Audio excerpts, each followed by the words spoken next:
invited guests and resource persons.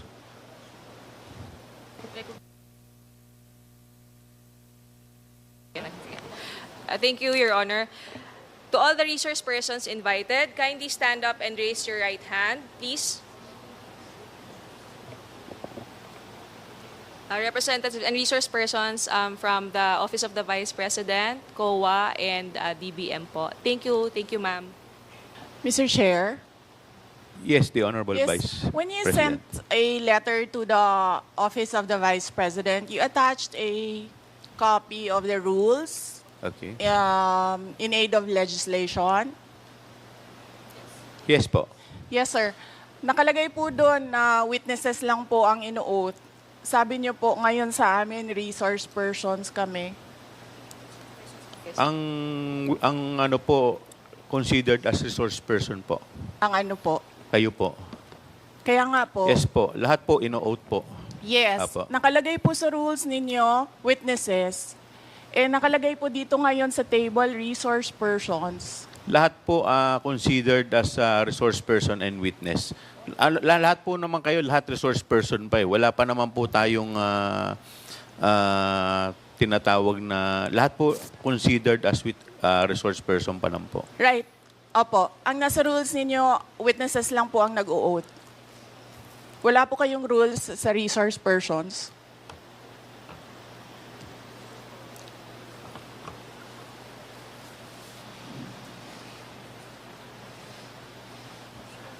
Ma'am, ano lang po yun eh. Yung term lang po yun eh. Pero considered as a resource person din po kayo eh. Yes, sir. Opo. Resource persons nga po Kayo nakalagay witness dito. din po at saka resource person po. Hindi niyo po sinabi na witness ako. Sinabi niyo po dito ngayon, resource persons. Ang nakalagay po sa rules ninyo, witness. Comsec, ano po yung pinadala po ninyo? Yun pong rules in aid of legislation.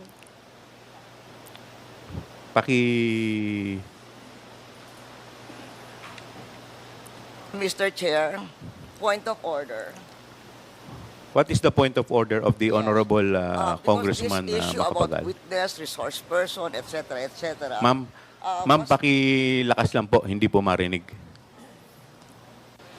Persons and accused has been taken up in previous legislative inquiries in aid of legislation. I want to quote a December 8, 2008 hearing in the Senate, where Senator Miriam Defensor Santiago issued, had an opinion on a similar situation, but she quoted a Supreme Court ruling. So,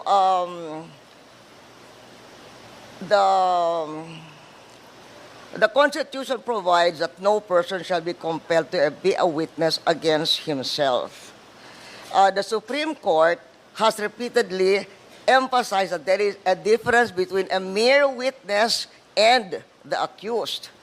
And it can appear from statements and privileged speeches that there is that a person who is the subject matter of an adverse privileged speech is not a mere witness or a mere person of interest, meaning a suspect. She is in fact accused of what seems to be a criminal case for violation of certain criminal laws, including malversation of public funds. And there is a case quoted in 2007, Standard Chartered Bank versus the Committee on Banks, where the court repeated the rule that an accused occupies a different tier of protection from an ordinary witness. So, where the court said, Supreme Court said, whereas an ordinary witness may be compelled to take the witness stand and claim the privilege at each question requiring an incriminating answer is shot at him, an accused may altogether refuse to take the witness stand and refuse to answer any or all questions. So that has been a supreme. And then there is a portion that the court explained that the right of the accused against self-incrimination also applies to respondents in administrative investigations such as legislative inquiries in aid of legislation. So that is the point of order I am raising, and there is a Supreme Court ruling to this effect. Thank you, Mr. With that, the chair declares 1 minute suspension. Recess.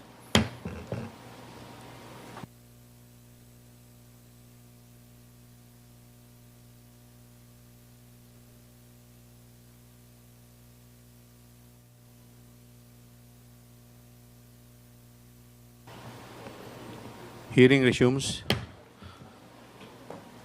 Madam Congresswoman Arroyo, may I know if, may I be clarified if the tenor of your point of inquiry is referring to the sub judice case or rule? Referring to the sub judice case, but it is saying that when a witness, in fact, is in reality the accused.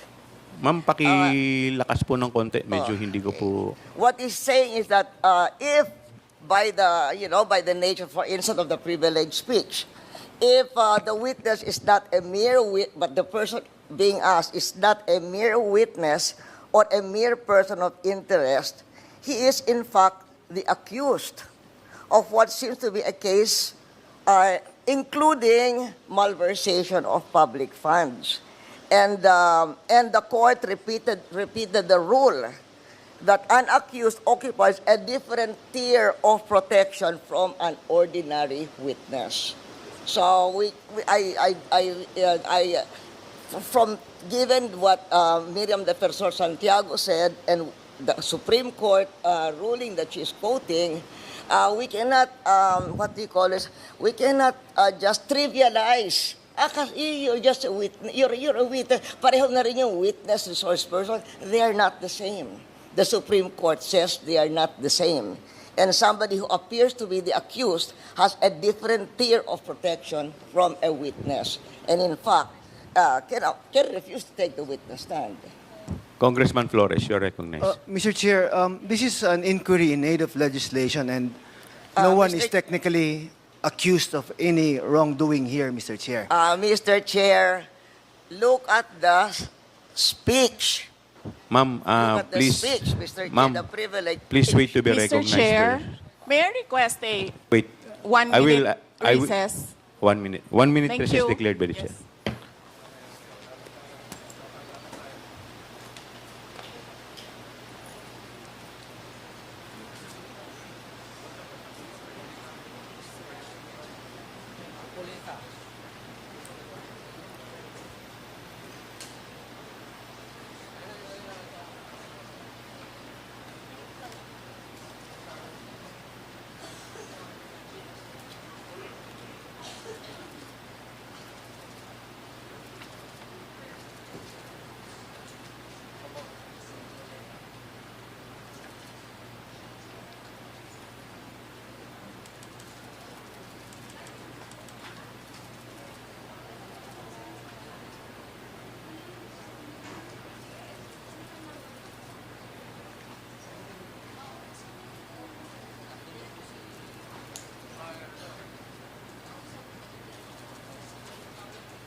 Mr. Chair, yes.